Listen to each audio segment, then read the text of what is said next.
Γεια σου, Έρικ. Γεια σου. Ήμουνα στην τελευταία ομιλία που έκανες σχετικά με τον τίτλο «Γιατί δόθηκε αυτή η ευκαιρία», όπως την ονομάζεις, στην Ελλάδα. Ναι. Τι εννοείς ακριβώς με ευκαιρία? Ωραία, για να εξηγήσουμε τώρα αυτό, πρώτα θα αναγκαστούμε να εξηγήσουμε κάτι για την πέμπτη διάσταση. Ναι. Για αυτούς που δεν έχουν ακούσει για την πέμπτη διάσταση, όλοι οπωσδήποτε έχουμε ακούσει για το 2012 και ότι πολλοί νομίζουμε είναι το τέλος του κόσμου μετά από αυτή την ημερομηνία.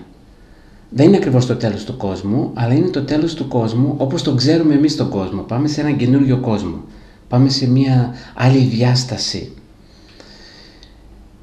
Για να πάμε όμως εκεί πέρα, μετά το 12, χρειάζεται να έχουμε τη δύναμή μας. Χρειάζεται συνέχεια να κρατάμε εμείς τη δύναμή μας, να μην την έχουν άλλοι. Και χρειάζεται μια χώρα να κάνει το πρώτο βήμα. Θα βοηθήσει πάρα πολύ, όλος ο κόσμος θα πάει στην πέμπτη διάσταση, μετά το 12, αλλά θα βοηθήσει πάρα πολύ μια χώρα να κάνει το πρώτο βήμα.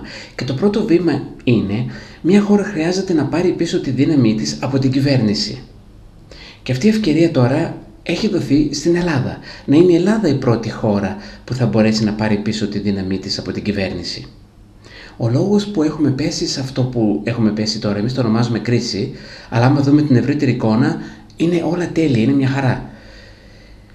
Ο λόγος που έχουμε πέσει είναι για να δούμε ότι καμία κυβέρνηση δεν δουλεύει για μας και ότι η ευτυχία μας και η οικονομία μας δεν εξαρτάται από την κυβέρνηση, εξαρτάται από εμάς. Και με το που σιγά σιγά θα δούμε ότι δεν δουλεύει και μια κυβέρνηση, θα σταματήσουμε να πετούμε η κυβέρνηση να κάνει πράγματα για μας. Θα σταματήσουμε να την κατηγορούμε και με το που θα σταματήσουμε να την κατηγορούμε θα πάρουμε πίσω τη δύναμή μας. Και μας δίνεται μια ευκαιρία να είμαστε η πρώτη χώρα που θα μπορούμε να μπούμε στην επόμενη διάσταση που έρχεται, να μπούμε στην πέμπτη διάσταση.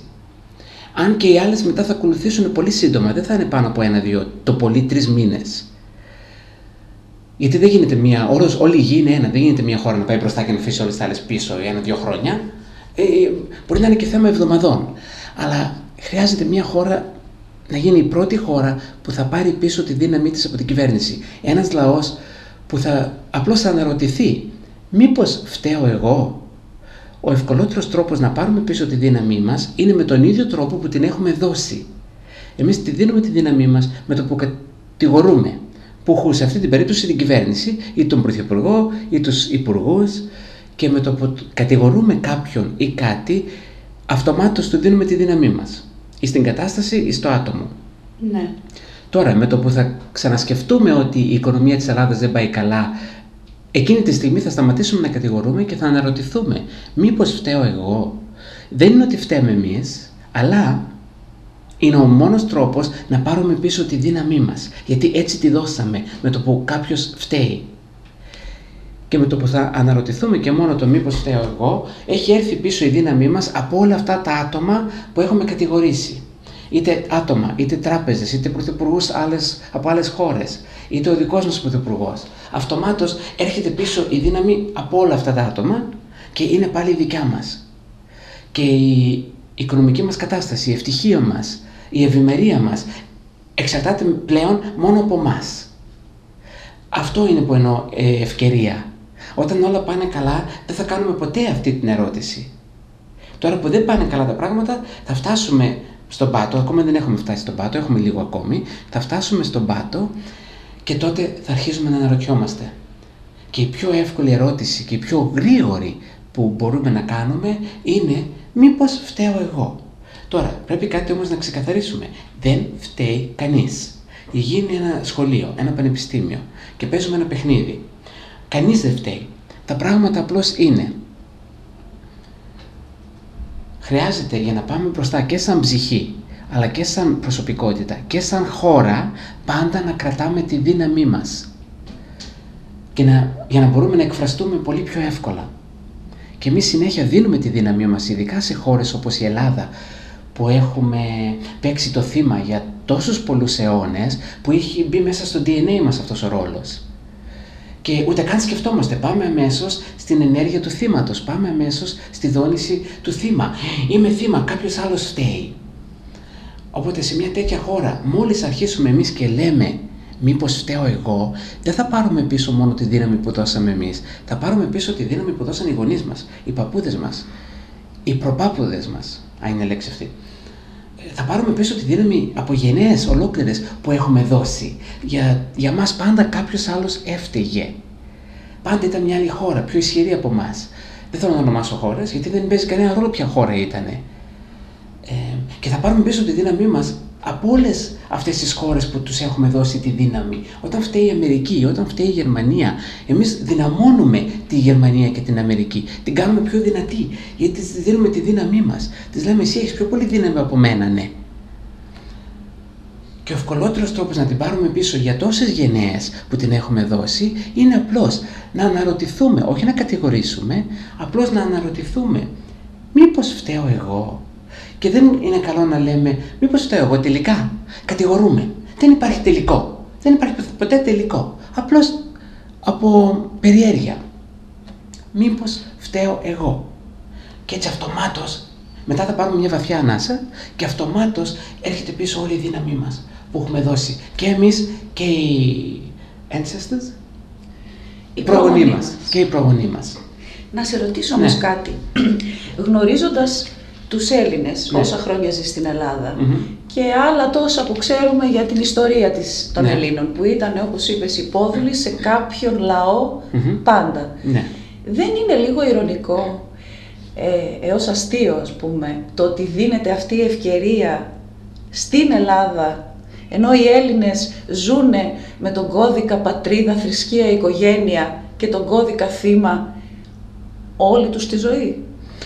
Πόσο εύκολο δηλαδή θα είναι για αυτόν τον λαό που ασπάζεται τα θεία, που βρίζει τον διπλανό του ανα πάσα στιγμή, που ζει για τα μάτια των άλλων. Πώς μπορεί να το κάνει αυτό ο Έλληνας? Το pendulum πώς λέγεται? Pendulum. Ωραία. Το pendulum όταν έχει τραβηχτεί όσο δεν πάει άλλο και το αφήσεις, αμέσως πάει μετά από την άλλη πλευρά. Το αντίθετο, όπως η σφεντόνα. Όσο πιο πολύ τραβηχτεί το λάστιχο, τόσο πιο μακριά μετά θα πάει η πέτρα ή οτιδήποτε έχουμε στη σφεντόνα. Χρειαζόταν να γίνει σε έναν λαό σαν τους Έλληνες. Δεν γίνεται να γίνει σε έναν βορειοευρωπαϊκό λαό όπως οι Νορβηγοί ή οι Σουηδοί, που δεν έχουν περάσει την ίδια ιστορία, που δεν παίζουν το θύμα επαγγελματικά όπως το παίζουμε εμείς, που δεν έχουν πέσει μέσα σε αυτή τη δίνη του θύματος. Γιατί δεν θα πάει πολύ μακριά, δεν έχει τραβηχτεί πολύ το pendulum, πώς το είπαμε. Pendulum, καλά το λες. Πολύ, για να πάει μετά στην άλλη άκρη. Εδώ χρειάζεται να πάμε στην άλλη άκρη. Και επειδή εμείς έχουμε φτάσει, έχουμε τραβηχτεί τόσο πολύ, μπορούμε με το που θα αφαιθούμε να πάμε κυριολεκτικά στην άλλη άκρη. Οπότε χρειαζόταν να γίνει σε ένα λαό όπως η Ελλάδα. Είναι και ένα άλλο τώρα. Χρειάζεται αυτό να γίνει και σε ένα λαό που δεν εκφράζει κοινή λογική. Οι Έλληνες δεν εκφράζουν κοινή λογική. Δεν είναι κακό αυτό.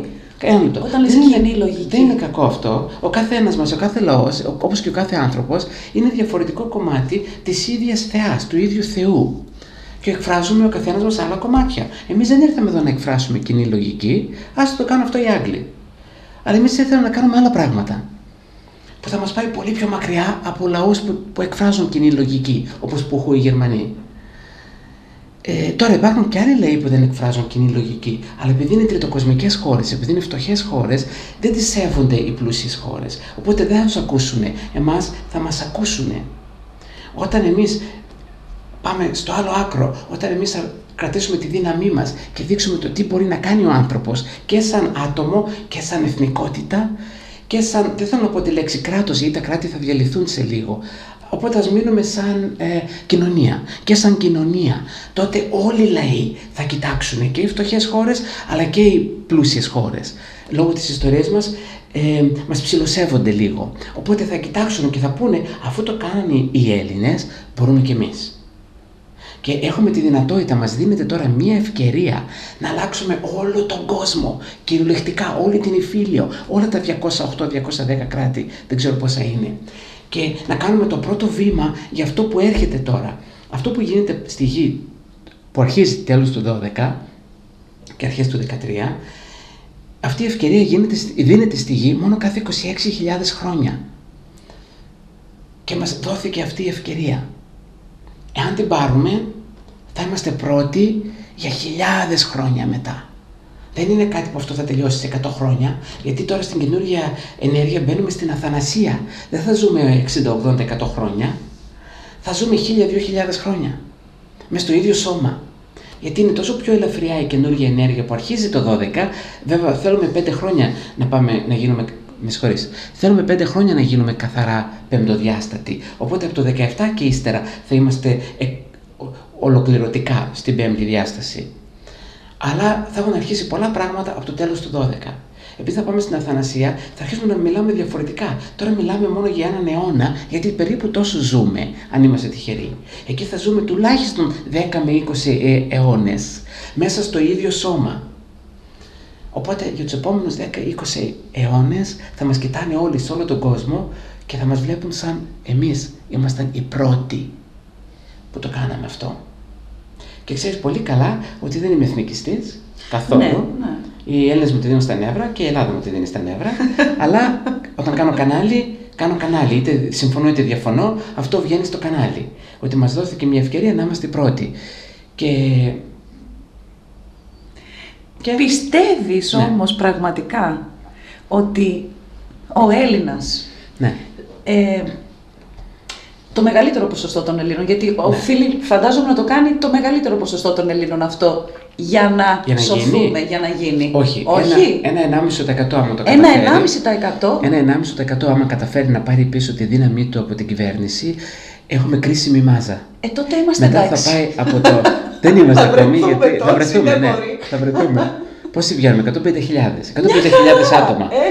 Μετά έχουμε την κρίσιμη μάζα. Θα πάει από το 1,5% μέσα στις 24 ώρες θα πάει 5%.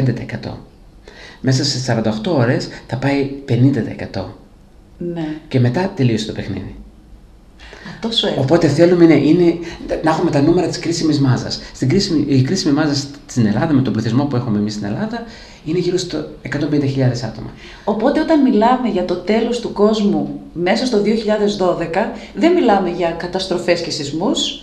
Όχι, καθόλου. Είναι το τέλος του κόσμου όπως τον ξέρουμε τον κόσμο. Ναι. Η ζωή μας όπως την ξέρουμε, το lifestyle που λέμε, αυτό θα καταστραφεί. Ο τρόπος ζωής που ζούμε θα καταστραφεί. Όχι ότι είναι κακός, απλώς πάμε σε μια άλλη πραγματικότητα που δεν έχει ήθη και έθιμα. Δεν έχει σεβασμούς και να μιλάς στον πληθυντικό και politeness. Ευγένεια. Δεν έχει ευγένεια. Πληθυντικό ευγενίας μάλλον. Ωραία, πληθυντικό ευγενίας, ναι. Δεν το έχει αυτό η άλλη ενέργεια. Η άλλη ενέργεια εκεί που πάμε τώρα έχει μόνο να είσαι ο εαυτός σου και να εκφράζεις αυτό που είσαι. Στην ενέργεια που ζούμε μέχρι τώρα, εμείς δεν είναι κακό, αλλά δεν εκφράζουμε αυτό που είμαστε, εκφράζουμε αυτό που μας είπανε να εκφράσουμε για να επιβιώσουμε. Έχουμε μια κοινωνία που για να επιβιώσεις πρέπει να πάμε με τα νερά, με τη συχνότητα της κοινωνίας. Η διάσταση που ζούμε τώρα λέγεται τρίτη διάσταση επιστημονικά. Ναι. Στην τρίτη διάσταση το θέμα είναι επιβίωση. Ναι.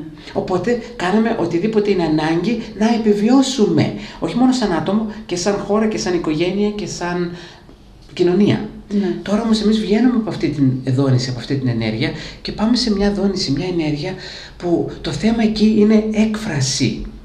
Απλώς έκφραση. Ποιος είσαι? Το σύμπαν συνέχεια ρωτάει, εσύ ποιος είσαι? Ναι. Δεν λέει ποτέ εσείς ποιοι είσαστε. Δεν ενδιαφέρεται το σύμπαν για άλλους. Γιατί βλέπει μόνο εσένα, μόνο την ψυχή σου. Η κάθε ψυχή είναι Θεός. Δεν είναι θύμα.